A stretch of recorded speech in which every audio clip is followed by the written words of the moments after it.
Guys, welcome to my channel. हमारा आज का बहुत ही ज़्यादा इंटरेस्टिंग टॉपिक है। हमारा आज का टॉपिक है कि क्या जानवरों को भी पीरियड्स होते हैं। ये क्वेश्चन मुझसे किसी ने कमेंट बॉक्स में पूछा था, तो जी हाँ, इसका आंसर है कि यस, जानवरों को भी पीरियड्स होते हैं, बट वो थोड़े से डिफरेंस होते हैं ह्यूमंस के कंपैरिजन में। तो वो किस तरीके से डिफरेंट होते हैं, आज की इस वीडियो में हम वो जानेंगे। तो सबसे पहले तो मैं आपको बता दूँ कि जो पीरियड्स होते हैं ना, वो दो टाइप्स के होते हैं। जो पहला टाइप्स होता है उसे कहते हैं हम मेंस्ट्रुअल साइकिल, जो कि ह्यूमन की फीमेल्स को होता है, और दूसरा होता है, देखो लिखा हुआ है, ईस्ट्रस साइकिल, जो कि जानवरों को होता है।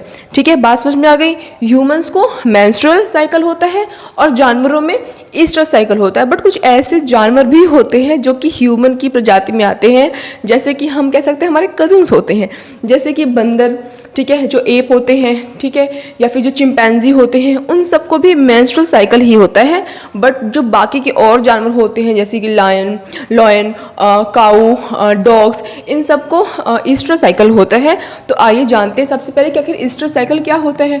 देखो लिखा हुआ है, oestrus cycle occurs in non primate mammalian females. सबसे पहले तो ये जानते हैं नॉन प्राइमेट मतलब क्या होता है। तो देखो, प्राइमेट यानी मतलब होता है कि जो इंसानों की प्रजाति से हों, ठीक है, जैसे कि हम इंसान खुद, हम तो इंसान की प्रजाति से ही हैं।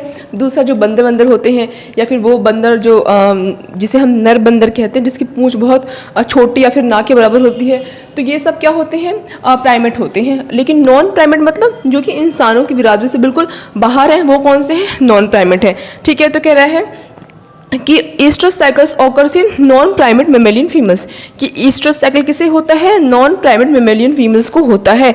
ठीक है, the oestrus cycle starts at the onset of sexual maturity and stop during pregnancy, same as in menstrual cycle, कि कब स्टार्ट होता है, जब सेक्सुअल मैच्योरिटी स्टार्ट होती है तब स्टार्ट होता है, और प्रेगनेंसी के दौरान ये साइकिल्स नहीं होते हैं, और इंसानों में भी नहीं होते हैं ये। ठीक है, अब देखो इसके कुछ ना फेज होते हैं, ठीक है, और ये फेज मेंस्ट्रुअल साइकिल के भी होते हैं। कभी मैं इस पे वीडियो बनाऊंगी, बट फिलहाल के लिए ईस्ट्रस साइकिल्स के भी क्या होते हैं, कुछ फेज होते हैं। कितने होते हैं, 4 होते हैं। ठीक है, जो पहला फेज है, देखो वो क्या कहता है, उसे हम कहते हैं प्रोईस्ट्रस। ये हमारा फर्स्ट फेज है।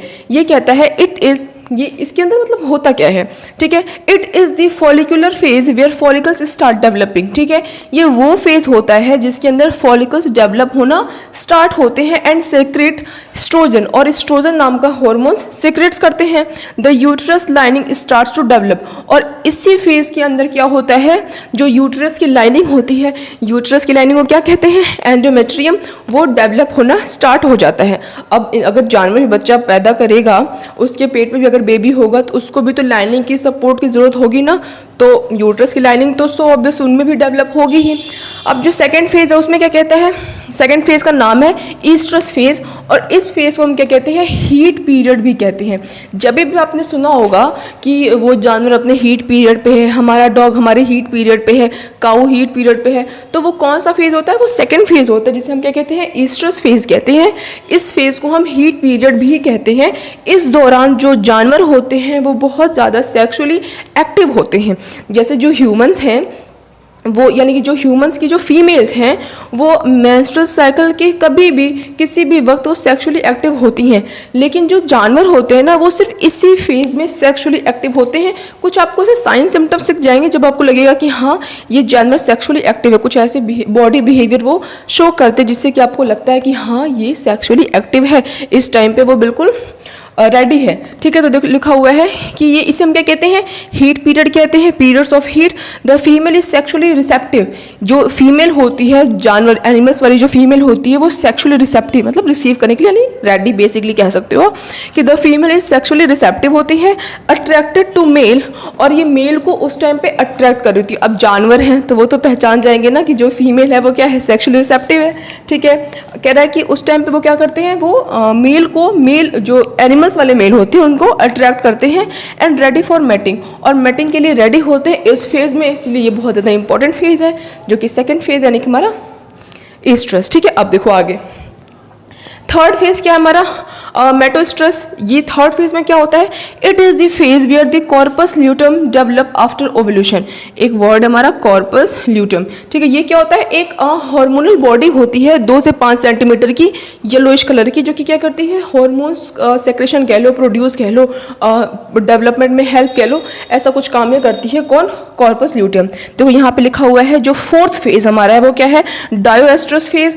इस फेज के अंदर क्या होता है, the corpus luteum produce progesterone, ठीक, क्या प्रोड्यूस करता है ये, progesterone hormone, and prepare the uterus for implantation. और यूट्रस का जो यूट्रस होती है हमारी, उसको प्रिपेयर करता है इम्प्लांटेशन के लिए। अगर मान लो मैटिंग हो गई है, सेक्सुअल इंटरकोर्स हो गया है, तो क्या होगा, बेबी मतलब जो एग है वो फर्टाइल होगा, तो उसके लिए यूट्रस को वो प्रिपेयर करने लगता है इम्प्लांटेशन के लिए। अगर एम्ब्रियो बनता है तो तुम उसको क्या करना, इम्प्लांट कर लेना, तो उसके लिए वो रेडी करता है, ठीक है। अभी तो लिखा हुआ है in the absence of pregnancy, कि अगर प्रेगनेंसी नहीं होती है, वो तो तब की बात है ना, अगर प्रेगनेंसी हो गई बट अगर नहीं हुई तो अगर नहीं हुई तो उस कंडीशन पे क्या होता है, द कॉर्पस ल्यूटम डीजनरेट्स, वो डीजनरेट्स हो जाते हैं।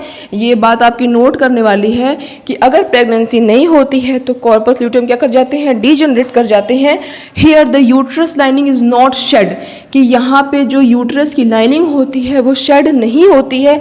इस बात पे मैं बल इसलिए दे रही हूँ क्योंकि जो इंसान होते हैं, जो फीमेल्स होती हैं, तो हमारे अंदर यानी कि फीमेल्स के अंदर जो यूट्रस की लाइनिंग होती है एंडोमेट्रियम, वो पीरियड्स के दौरान शेड कर जाती है in the form of blood. लेकिन जो एनिमल्स की जो लाइनिंग होती है एंडोमेट्रियम, वो शेड नहीं करती है, इसलिए ईस्ट्रस साइकिल में ब्लीडिंग नहीं होती है, जबकि मेंस्ट्रुअल साइकिल में ब्लीडिंग होती है। हाँ, हम ये कह सकते हैं ज़रूर कि कभी कभी अगर एस्ट्रोजन का लेवल बहुत ज़्यादा हो गया है, या फिर कब कुछ हार्मोनल चेंजेस हो गए हैं, या फिर नॉर्मली भी हल्की फुल्की ब्लीडिंग, या फिर कोई डिस्चार्ज, या फिर वाइटिश पिंकिश कलर का कुछ डिस्चार्ज, ऐसा कुछ हो जाता है। बट अगर हम इंसानों से कंपेयर करें तो इंसानों के कंपैरिजन में जो ब्लीडिंग होती है वो बिल्कुल ना के बराबर होती है। बट कुछ लोग कमेंट करेंगे कि हमारा डॉग है, हमारा पेट है, तो सभी की प्रजातियाँ क्या होती हैं, अलग होती हैं। देखो साइंस जब हम पढ़ते हैं तो इंसान तो सब एक जैसे है ना, इसमें इतनी सारी चीज़ें होती हैं कि फिक्स नहीं होता। तो जानवर तो कितने सारे हैं, कुत्ता अलग, बिल्ली अलग, कुत्तों में कितनी प्रजातियाँ, शेर अलग, बाघ अलग, चीता अलग, तो सब में थोड़ा थोड़ा वेरी करता रहता है। इसमें कोई टेंशन लेने वाली बात नहीं होती है, ठीक है। तो कह रहा है कि यहाँ पे जो यूट्रस की लाइनिंग होती है वो शेड नहीं होती है, तो शेड नहीं होती है तो क्या होती है, डेवलप होती जाती है, नहीं। कह रहा है but reabsorbed and reorganised for the next cycle.